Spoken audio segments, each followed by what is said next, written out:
함께 나눌 말씀은 창세기 15장 1절부터 7절까지 말씀입니다.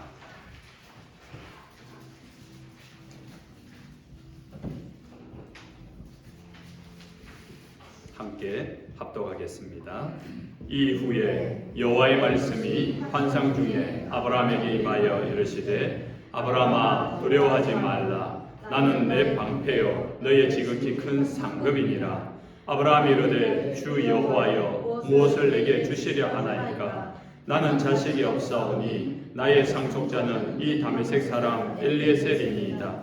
아브라함이 또 이르되 주께서 내게 씨를 주지 아니하셨으니 내 집에서 길린 자가 내 상속자가 될 것이니이다.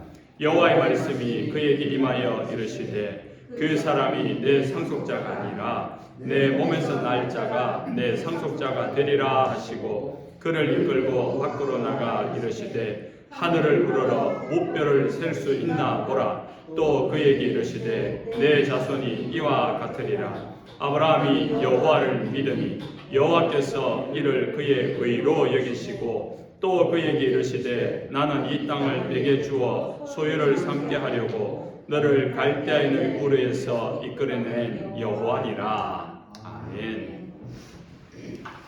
성경에서 하나님의 백성에게 가장 많이 명령하신 명령어 중에 가장 많이 사용된 단어가 두려워하지 말라는 것입니다. 모세가 출애굽을 하고 홍해 바다를 마주했을 때, 또 뒤에 쫓아오는 바로의 군대를 보았을 때 얼마나 두려웠을까요? 그때 하나님의 말씀은 출애굽기 14장 13절에 너희는 두려워하지 말고 가만히 서서 여호와께서 오늘 너희를 위하여 행하시는 구원을 보라라고 말씀해 주십니다. 그 모세가 죽고 모세의 사환이었던 여호수아가 갑자기 민족의 지도자로 선출이 됩니다. 얼마나 두려웠을까요? 얼마나 불안했을까요? 어떻게 감히 자기의 주인으로 섬기는 모세가 맡았던 그 엄중한 일, 민족을 이끈 일을 한낱 사환이 그 일을 맡아 행할 수 있겠습니까? 그때 하나님이 여호수아에게 오셔서 말씀하시기를 강하고 담대하라. 두려워하지 말며 놀라지 말라. 내가 어디로 가든지 내 하나님 여호와가 너와 함께 하느니라 라고 말씀해 주십니다. 우리가 이 시대를 살아갈 때 정말 내일을 예측할 수 없잖아요. 세계 정세를 예측할 수 없어요. 이 거대한 미국도 휘청거릴 정도로 전염병 하나에 그냥 세계 경제가 마비되고 어떻게 할 수 없는 그런 시대를 살아가고 있습니다. 그 말은 다시 말해서 모른다는 것은, 예상할 수 없다는 것은 우리 안에 불안함과 두려울 수밖에 없는 것을 우리는 안다는 거죠. 그런 불안하고 두려운 시대를 살아가는 우리에게 정말로 필요한 것은 두려울 때 두려우지 않게 되는 믿음이 필요한 시대다라는 생각을 해봅니다. 아브라함이 우리 지난주 말씀을 보면은 이제 소돔과 고모라 성 전체를 약탈해간 북부 연합군들, 자기의 조카 롯을 이제 노예로 붙들어 갔던 그 북부 연합군과 싸워서 이기지 않습니까? 승리했어요. 오늘 본문에 보면은 이후에 아브라함이 승리한 이후에, 그런데 하나님이 찾아오셨습니다. 왜 찾아오셨는가 하니까 아브라함이 지금 불안하고 두려워 떨고 있는 거예요. 승리했는데 왜 불안해하지요? 아브라함에게는 두 가지 불안한 마음이 있었습니다. 첫째는 비록 일시적으로 북부연합군에게 승리를 했지만은 북부연합군대는 아직 남아있는 상태입니다. 그런데 아브라함에게 갑자기 방심한 가운데 당했으니까 언제든지 아브라함을 향하여 쳐들어올 수 있는 상황이고, 또 아브라함이 살아가고 있는 이 근동지역 가나안 땅에서 아브라함은 이방인입니다. 동서남북 사방에 적들이에요. 그때는 힘의 세력을 가진 자가 침략하고 뺏들면 뺏기는 시대, 당연한 시대입니다. 그러니까 사방에 적을 두고 있기 때문에 두려웠고, 또 하나는 믿음의 이유로 두려웠는데 하나님이 아브라함에게 주신 약속의 말씀, 내가 너를 통하여 내 후손을 통해서 민족을 이루고 국가를 이루고 또 너를 통해서 더 많은 사람들에게 하나님의 나라를 이루게 하겠다라고 약속했고, 그 약속을 믿고 따라왔는데 민족은커녕 아브라함에게는 아직 자식 한 명이 없는 겁니다. 나이는 점점 들어서 늙어가고 있는데 한 명의 자식도 낳지 못하고 있는 그런 상황이니까 아브라함은 불안하고 두려울 수밖에 없는 것입니다. 그런 가운데 하나님이 아브라함에게 찾아와 말씀합니다. 오늘 본문 1절이죠. 이후에 여호와의 말씀이 환상 중에 아브라함에게 임하여 이르시되 아브라함아 두려워하지 말라. 나는 내 방패여 너의 큰 상급이니라 라고 이야기합니다. 아브라함이 불안한 이유는 자식이 없는 거죠. 자식이 없는데 왜 불안했는가 하니까 아브라함 당시 족장시대의 자식은요 그냥 아들, 딸이 아니라 이거는 재산이었고 또 나아가서 이것은 군대였습니다. 그래서 고대 시대는 자식을 많이 낳을 수밖에 없는 거예요. 많이 낳을수록 이 자식들이 또 그 자식을 낳고 그러면 자신의 친족, 자신의 가족과 친족들이 번성하는 것이 곧 그 가족을 무시할 수 없는 힘이 되었던 군대였고 경제력이었고 사람들이 함부로 넘보지 못하는 세력이었던 겁니다. 그러니까 이 자식이 많다는 것은 자기의 가족을 보호하고 자기의 부족을 보호하는 군대며 보호하는 보호막 방패였던 것입니다. 그런데 하나님이 오셔서 내가 너의 방패가 되어주겠다 그래요. 여러분이 하나님을 믿는 순간부터 하나님이 여러분의 방패가 되어서 여러분을 지키고 보호하신 줄로 믿으시기 바랍니다. 그것이 무슨 의미인가 하니까 시편 기자는 이렇게 고백을 합니다. 시편 3편 6절에 천만인이 나를 애워싸 짐친다 하여도 나는 두려워하지 아니하리이다. 천만 명이 나를 짐치고 나를 두렵게 하여도 나는 두렵지 않습니다. 왜냐하면 하나님이 나의 방패가 되기 때문입니다. 그 고백입니다. 시편 4편 8절에 내가 평안히 눕고 자기도 하리니 나를 안전히 살게 하시는 이는 오직 여호와시니라. 할렐루야. 불안하고 두렵고 아무것도 없는 것 같은 상황이지만은 내가 평안히 눕고 편안하게 안전하게 잘 수 있는 이유는 하나님만이 하실 수 있는 일이다 합니다. 여러분 지난밤 안녕히 잘 주무셨습니까? 그렇다면은 여러분이 그 단잠 평안하게 잘 수 있었던 것은 오직 여호와 하나님이 방패가 되셔서 지켜주셨기 때문임을 믿으시기 바랍니다. 불안하고 두려울 때 하나님은 우리에게 찾아와 말씀하십니다. 두려워하지 마. 놀라지 마라. 내가 너의 방패 아니니? 내가 너의 하나님 아니니? 내가 너를 지켜줄 것이다. 나의 이 의로운 오른손으로 너를 붙들어 줄 것이다. 그러니까 너는 안심해. 이사야 41장 10절의 말씀이죠. 하나님의 약속의 말씀이에요. 놀랍고 두렵고 불안한 순간에 주님은 찾아오셔서 놀라지 마라. 두려워하지 마라. 내가 너를 굳세게 하리라. 너를 붙들어 주리라. 내가 내 방패가 되어주겠다는 우리의 방패 되신 하나님의 약속을 믿으시기 바랍니다. 불안해하는 아브라함에게 하나님은 친히 방패가 되어주시겠다고 약속하셨습니다. 그리고 한 걸음 더 나아가서 나는 너의 지극히 큰 상급이다 라고 말씀합니다. 사람을 의지하지 않고 자신이 일구어 놓았던 재산과 평생의 업적들을 뒤로하고 하나님의 말씀을 믿고 따라왔고 하나님의 말씀을 순종하여 살아가는 아브라함이 바라보는 것은 오직 하나님 한 분이었는데 그렇게 살아왔고 그렇게 믿음으로 내디딘 걸으면서 만나는 불안하고 두려운 일이 있죠. 우리가 믿음으로 살아가려고 하는데 이 세상에서 만나는 예기치 못했던 일들이 우리를 불안하고 두렵게 하는 일들이 있습니다. 아브라함이 그런 마음이에요. 그런 상황인 거예요. 전쟁은 일어났고 한번 승리했지만은 또 언제 쳐들어올지 모르는데 생명의 위협을 느끼고 있고 하나님의 약속은 받았지만은 이루어진 것은 하나도 없고 그 가운데 이 약속을 믿고 계속 붙들고 가야 되나? 그럴 때 하나님을 바라보고 의지하는 믿음이 필요합니다. 힘든 일입니다. 힘든 일입니다. 뭐 여러분 다 아시겠지만 우리 가정이 지금 집을 구하고 있지 않습니까? 집을 구하고 있는데 막 집을 구한다 그랬는지 모르겠지만은 자꾸 뭐 시험 드는 일이 많아요. 어제 집주인이 또 다녀와가지고 또 한 집을 막 이렇게 해집고 또 간 거예요. 막 잔소리하고 뭐 이렇게 했는데 또 고비를 한 번 또 넘겼어요. 그 스트레스 말로 못합니다, 여러분.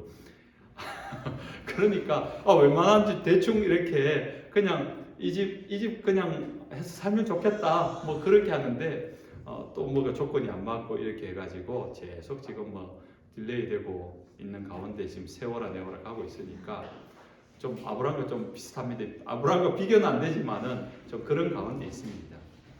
하나님 분명히 주실 거라는 그 한 말씀 또 믿고 또 우리는 기다릴 겁니다. 모든 것을 만족하게 할 하나님의 약속을 기다리고 있는 겁니다. 우리가 그렇게 약속을 기다릴 때 아브라함이 기다리는데 그렇게 믿음을 가지고 힘겹게 오늘도 우리의 불신을 누르고 우리의 불안을 누르면서 믿음으로 살아갈 때 이 말씀이 위로가 돼요. 내가 너의 상급이다. 이 상급을 영어로 보니까 우리 수영자매 번역하는 걸 보니까 reward라고 되어 있더라고요. 보상하다. 이렇게 보상이라는 그런 의미가 있더라고요. 하나님이 보상해 주는데 믿음으로 살아갈 때 하나님이 어떻게 보상해 주는가 합니까? 뭘 주겠다가 아니에요. 우리한테 뭐 100만 평 부지에 만 스퀘어핏의 저택을 너에게 상급으로 주겠다.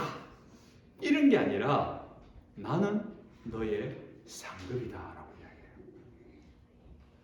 놀라운 말씀이죠. 믿음으로 살아가는 사람에게 어떠한 처지에 놓여 있든지 어떠한 상황에 있든지 그 상황 속에서 믿음으로 살아가는 자의 유일한 상급은 하나님이라는 거예요. 오늘 믿음으로 살아가고 어떤 상황에서 믿음을 지켜내는 자에게 주시는 하나님의 상급은 바로 하나님 자신이라는 겁니다.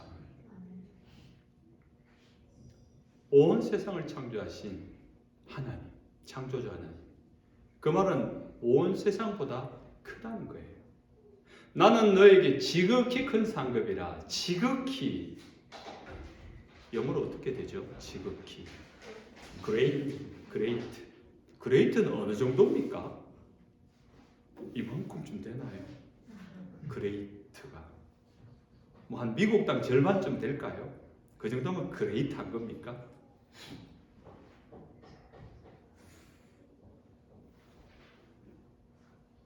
상상할 수 없는 거죠. 이거를 어떻게 측량할 수 있겠습니까? 그런데 측량이 됩니다. 어떻게 하나님이 주신 언어로 측량이 된다면 이 지극히 큰 상급은 하나님의 크기다. 하나님이 상급이니까 이 사이즈는 하나님의 사이즈라는 거예요. 오늘 아침에 차를 타고 오면서 우리 지혜자매가 목사님 잘 산다는 게 뭘까요? 라고 물어서 그 이야기를 좀 나누었어요. 세상에서 잘 산다는 것은 부자 되는 겁니다. 높은 자리 가는 겁니다. 좋은 대학교, 좋은 직장 다니는 겁니다. 하는 사업이 번성하는 겁니다. 근데 놀랍게도 그건 긍정적인 면이라 치지만은 그 말은 반대로 말하면 가난하면은 못 사는 거예요. 그러니까 한국의 표현이 저 집 잘 산다 부자라는 뜻이에요. 저 집 못 산다 가난한 뜻이에요. 저 집 자식이 잘 산대 잘 배우고 똑똑하고 좋은 데 갔다는 거죠. 저 집 자식 못 산대 좀 못 배우고 좀 가난하고 하늘 잘 안 된다는 거죠. 그게 세상에 말하는 잘 산다 못 산다 아닙니다. 그러나 하나님 백성도 그럴까요? 놀랍게도 하나님의 백성은 부자인데도 못 사는 사람이 있습니다. 하나님을 모르면은 부자라도 못 사는 거예요. 반대로 가난해도 병이 걸렸어도 대학을 떨어지고 재수 삼수를 해도 잘 사는 사람이 있습니다. 하나님 볼 때 참 영광스럽게 참 귀하게 보는 사람이 있다고요. 우리가 하나님의 백성이라면은 그 개념, 세상을 보는 세계관을 좀 바꿔야 됩니다. 무엇이 잘 사는 것인가? 그래야지 우리는 세상의 성공주의에서 좀 많이 가지려고 높이 올라가려고 누구보다 빨리 가려고 하는 데서 좀 정신을 차리고 하나님이 선하시고 기뻐하시고 온전하신 뜻을 분별하면서 하나님 앞에 진짜 복이 뭔지를 알며 살아가게 되는 겁니다. 하나님이 세상을 이처럼 사랑하사 독생자를 주셨으니 이는 저를 믿는 자마다 멸망치 않고 영생을 얻게 하려 합니다. 하나님이 우리를 사랑하셔서 우리에게 상급으로 주시는데 누구를 주셨어요? 독생자, 바로 하나님 자신을 주셨어요. 하나님 자신을 주셨으니까 아브라함이 하나님을 믿으니까 군대를 대적할 군대도 없고 자식이 한 명 없어도 하나님이 내 안에 들어와 계시니까 영생을 이미 얻었습니다.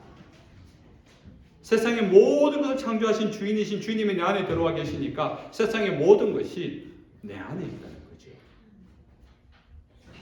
그래서 네가 어디로 가든지 지난주 말씀이었죠. 네가 눈을 들어보라. 동으로 가든지 서로 가든지 북으로 가든지 남으로 가든지 네가 밟는 땅 다 네 거 될 거야. 왜? 그거 원래 하나님의 것이니까. 가는 곳마다 하나님이 그 아브라함과 함께 할 것이니까 그거 네 거 될 거야. 등기부에 내 이름 올리는 것이 아니라 그 땅에서 네가 밟는 그 땅에서 네가 마음먹은 대로 이루어 주실 거라는. 왜? 하나님이 함께 하시니까. 역사를 주관하는 하나님께서 그 모든 되어지는 일들을 주관해 가시니까 네가 이방인의 땅에 들어가도 네가 적지로 들어가도 하나님이 주관하셔서 하나님의 뜻대로 이루어줄 것이기 때문에 내 안에 계신 하나님의 뜻대로 이루어줄 것이기 때문에 하나님의 상급이라는 거예요.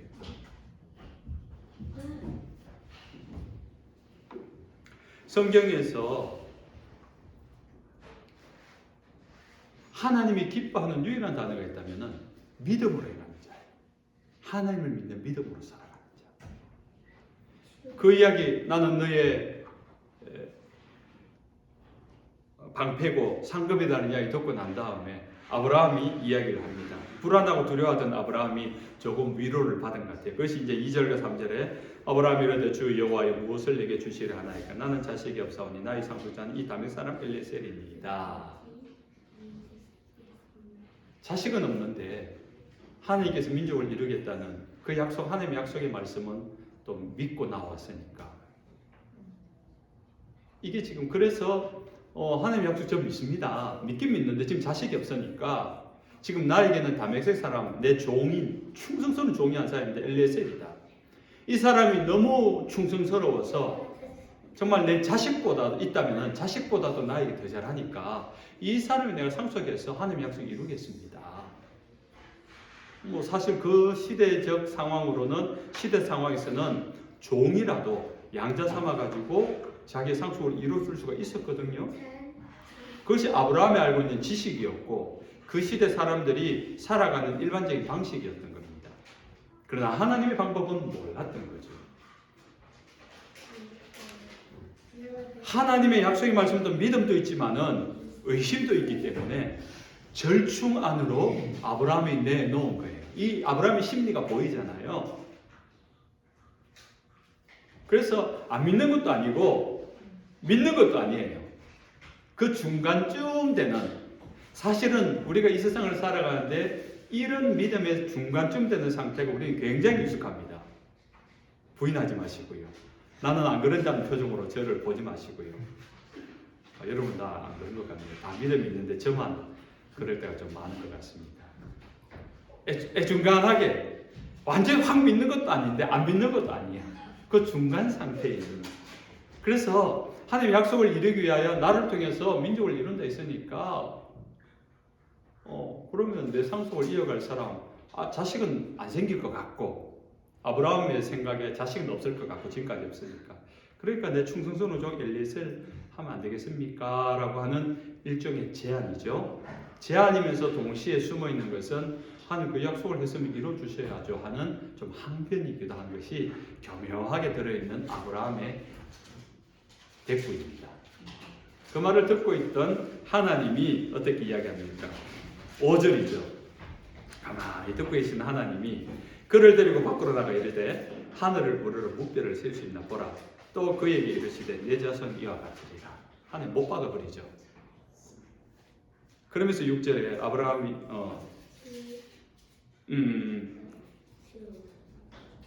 4절에 한마디 더 있었죠. 여호와의 말씀이 그에게 임하여 이르되 그 사람이 내 상속자가 아니라 내 몸에서 날 자가 그 상속자가 되리라.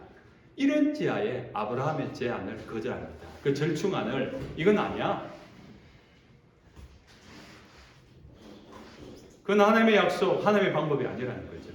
아브라함이 생각할 때 나도 늙었고 내 안에 사라도 점점 늙어가고 우리 다음 장에 보면은 사라가 이제 폐경기가 옵니다. 그런 때 가까웠다는 거죠. 아기를 더 이상 임신할 수 없는 그런 물리적인 것을 깨달았기 때문에 아브라함이 점점 믿음이 없어지는 그래서 다른 방법을 찾는 거죠. 근데 하나님이 이런 지하에 거절하면서 엘리에셀은 네 상속자 아니야. 네 몸에서 나는 자라이다. 너의 몸에 나서 태어난 자가 네 자식이고 네 상속자다라는 것을 분명히 못 박으면서 데리고 나옵니다. 장막 밖은 데리고 나와 하늘에 무수한 별들, 뭇별이죠. 네 자손이 저렇게 될 것이다. 그렇게 한 번 더 약속을 말씀해 주십니다. 그러니까 아브라함이 6절 여호와를 믿으니 라고 이야기해요. 성경에 처음으로 믿음이라는 단어가 나오고 있습니다. 여기서 믿으니라는 히브리어가 아만인데 어디서 많이 듣던 어감이죠. 아만. 무슨 말일까요? 우리가 쓰는 말 아멘이 여기서 나왔습니다. 하나님을 믿는다, 신뢰한다 이런 뜻입니다. 의심치 않는다 그런 의미입니다. 아브라함이 불안했지만은 하나님의 말씀을 신뢰함으로 더 이상 불안해하지 않았다 그 말이에요. 아브라함이 하나님을 믿으니 그 전까지는 좀 못 믿는 구석이 있었다는 거죠. 불안함도 있었고 의심함도 있었고 그래서 두려운 마음도 있었는데 특히 자신이 자식을 낳지 못하는 것에 대한 불안함과 의심이 있었는데 하나님 한 번 더 네 종 엘리에셀이 아니라 네 몸에서 자식이 태어날 것이고 그를 통해서 민족을 이룰 것이라는 하나님의 약속의 말씀을 듣고 더 이상 의심하지 않았다 그 말인 거예요. 믿는다는 말은 다른 말로 더 이상 의심하지 않았다. 다른 말로 더 이상 불안해하지 않았다. 더 이상 두려워하지 않았다. 이렇게 해석해도 됩니다. 그런 아브라함의 모습을 보고 하나님이 그 믿음을 의로 여기셨다라고 이야기합니다. 하나님이 그의 의로 여기시고 여러분 인간은요 모두가 죄인이에요. 스스로 깨끗해질 수 없는 존재라고 했죠. 스스로 만약에 의로울 수 있는 존재면 예수님이 이 땅에 오실 필요가 없었습니다. 우리 모두는요 우리의 죄가 얼마나 예수님이 십자가에 죽는 모습이 우리의 결론이었어요. 사람들로부터 침뱉음 당하고 뺨 맞고 매질 당하고 채찍질 당하고 옷이 팍 벗겨져 가지고 장대에 높이 세워지잖아요. 모든 사람이 막 다 쳐다보는 그 수치와 모욕과 부끄러움과 고통과 못 박힘의 그 죽음에 대한 두려움들, 그것이 죄의 결과예요. 우리가 죄인으로서 받아야 될 우리의 모습이 예수님의 십자가의 모습이라고요.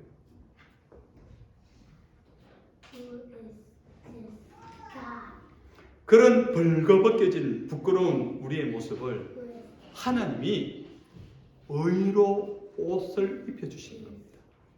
우리의 수치도 모욕도 부끄러움도 고통도 그냥 감싸주시는 거예요. 이게 의로 옷 입혀준다는 의미입니다. 우리가 깨끗해진 게 아니고요. 우리가 떳떳해진 게 아니고요. 그 부끄럽고 더럽고 자격 없는 우리를 의롭다고 여겨주시는 거예요. 의로 그냥 옷 입혀서 똘똘똘 감싸주시는 거라는 거죠. 그래서 우리의 부끄러운 본질은 그대로 있는 거예요.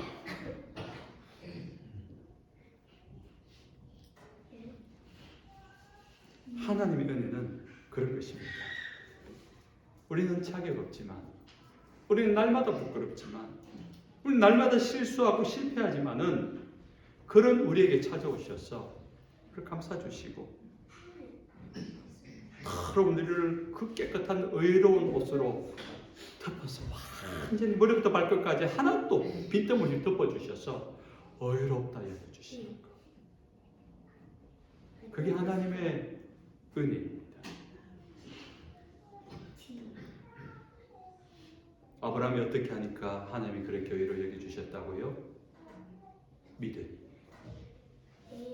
하나님을 의심하지 않아요.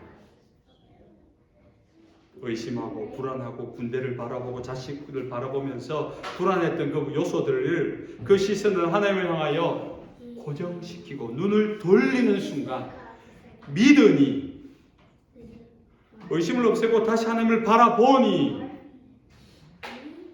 많은 번잡한 생각들 속에 하나님을 생각하니 하나님이 의로 여기셨더라. 우리가 하루를 살아가고 한 주를 살아갈 때 믿음이 중요한 이유예요. 믿음이 중요한 이유라고. 우리 안에서 믿음이 작동되는 순간 하나님 우리를 의롭게 여기신다는 겁니다. 70일 성경 일독 한번 합시다 하면서 시작한 게 벌써 2달이 지나가고 있어요. 이제 여러분 2주밖에 안 남았습니다. 2주면 벌써 70일이 지나요. 근데 이것이 그냥 하는 이벤트가 아니라 1년 내도록 할 겁니다. 어쨌든 원래는 정기적으로 3차에 걸쳐서 할 겁니다. 잔소리처럼 들려도 여러분 그렇게 말씀을 보려고 막 분장 가운데 아이고 성경 읽어야지. 아이고 벌써 토요일이네. 이번 주 못 읽었네. 아이고 내일 또 목사님 물을 텐데 그것이 생각이 나서 또 성경을 지난밤에 열심히 읽었잖아요. 그 순간 하나님이 여러분을 의로 여기시는 순간이에요. 하루를 분주하게 살아가다가 아이고 하나님께 한번 기도해야지 하면서 짬을 내서 하나님을 기도의 자리를 찾는 그 순간 하나님이 여러분을 의롭게 여기시는 순간이라고.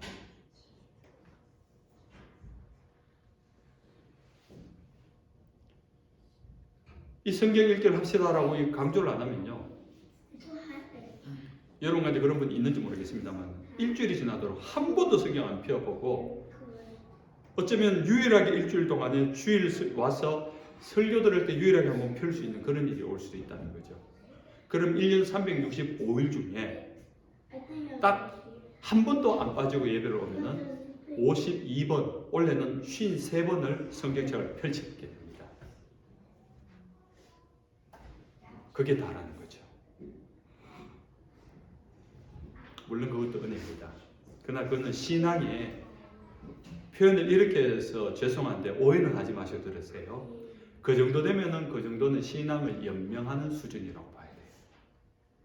살아는 있는데 살아만 있는 어떤 믿음의 어떤 능력이나 믿음의 깊은 은혜는 크게 기대할 수 없는 그냥 내 신앙을 이 상태에서 유지시키는 가운데 그냥 1년을 살아가는 거죠. 그런데 믿음의 위기가 올 때는 많이 힘들어합니다. 당황스럽습니다. 어떻게 될지 모르는 거예요. 아브라함처럼 승리해 놓고도 불안해하고 두려워하는 거예요. 하나님이 찾아오셔서 약속하셨음에도 불구하고 그 약속이 의심스러워지는 거예요.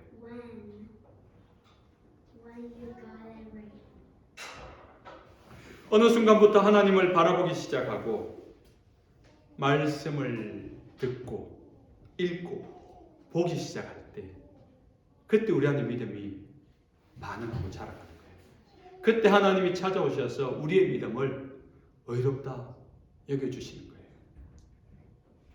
그것이 그 사람에게는 다른 말로 하면 부흥이 시작되는 겁니다. 부흥, 리바이벌.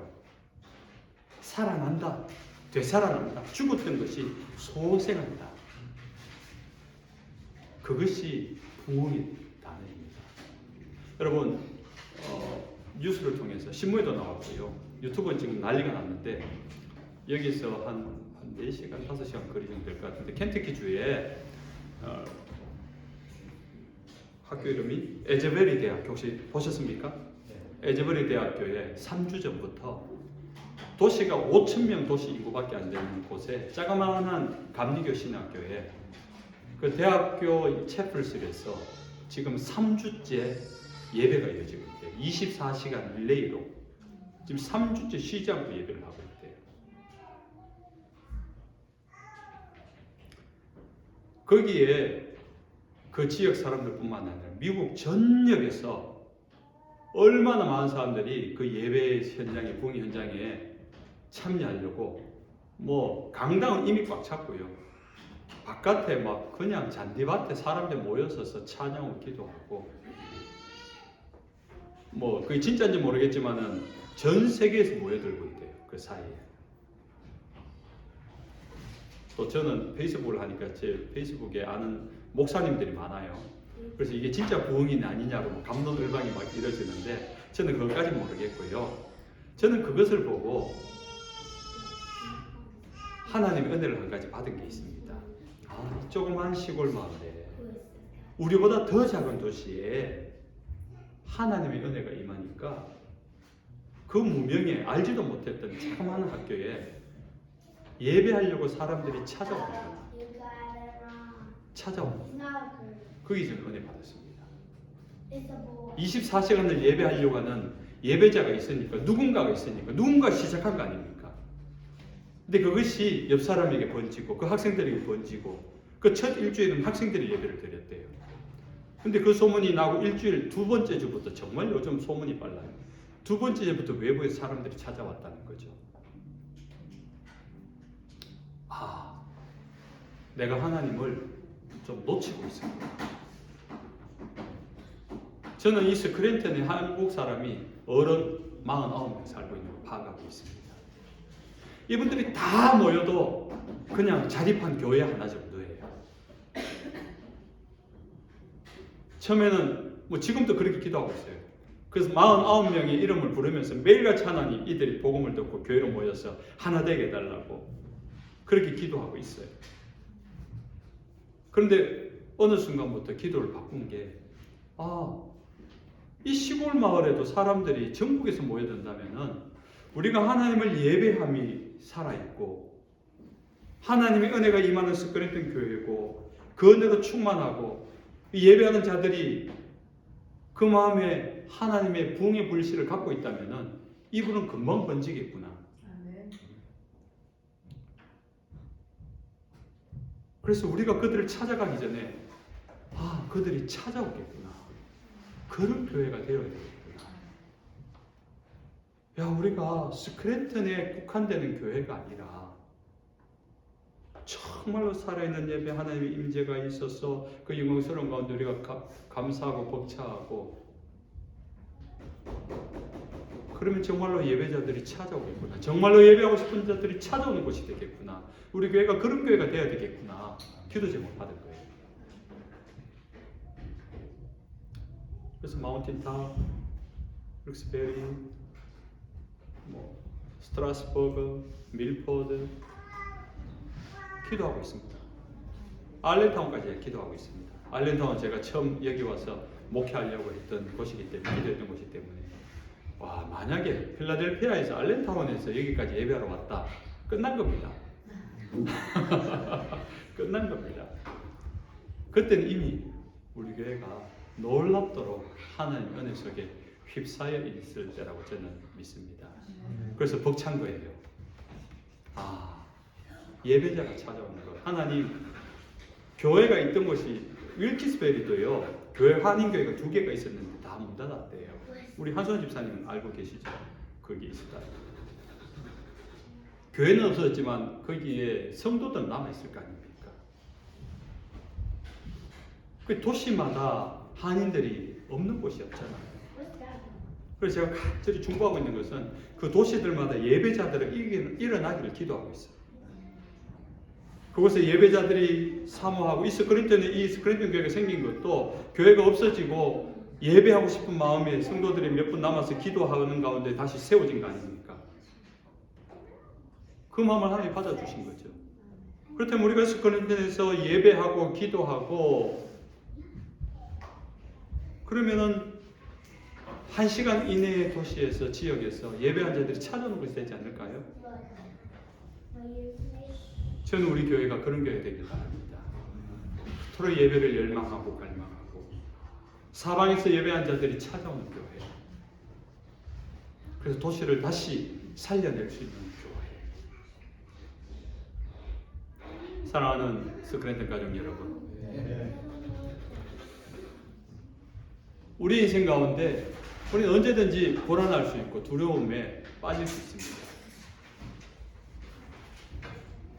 그것이 때로는 시험이 될 수도 있고요. 근데 시험이냐 아니냐를 분간하는 것은 내가 낙심되느냐 아니냐로 우리가 구별될 수 있습니다. 그럴 때는 오늘 이 말씀을 기억하십시오. 아브라함처럼 하나님을 다시 경험해야 됩니다. 아브라함처럼 다시 하나님의 말씀을 들어야 됩니다. 불안하지 말아라. 두려워하지 말아라. 내가 너의 방패가 되어서 너를 지켜줄 것이다. 내가 너의 상급이 되었어. 네가 가는 모든 것들 가운데 내가 이루어줄 것이다. 너의 생각으로, 너의 계산으로, 너의 경험으로, 너의 방식으로 불안하지 말아라. 나의 방식을 봐라. 나의 방법을 봐라. 홍해뼈 쓴 모세 앞에 두려워 있는 그에게 두려워하지 마라. 오늘 여호와께서 너희는 가만히 있어서 하나님이 어떻게 구원을 이루시는지 보라라고 이야기합니다. 이게 믿음입니다. 우리가 무언가를 하려고 하니까 불안한 거예요. 하나님이 무엇을 하신가를 기대해야 됩니다. 하나님의 말씀에서 우리는 믿음을 얻어야 합니다. 두려운 만큼, 두려우면 두려울수록 그 두려운 만큼이나 하나님을 의지하고 신뢰해야 하는 것입니다. 아브라함이 두려워했던 상황이 바뀐 것은 아무것도 없습니다. 여전히 군대는 남아있고 여전히 자식은 없습니다. 그러나 아브라함이 바뀌었습니다. 아브라함의 믿음이 바뀌기 시작하니까 더 이상 두려움이 사라집니다. 하나님을 믿는 믿음으로 가슴 벅차합니다. 아브라함이 두려웠던 그때가 오히려 아브라함의 믿음이 더 견고해질 때가 된 것입니다. 두려울수록 우리의 믿음은 하나님 앞에 더 견고해질 때일 것입니다. 한번 따라합시다. 두려울 때는 믿음의 때입니다. 두렵고 불안할 때 여러분의 믿음을 작동시키시는 주님의 이름으로 축원합니다. 아멘. 찬송하겠습니다. 내 주를 감사해요.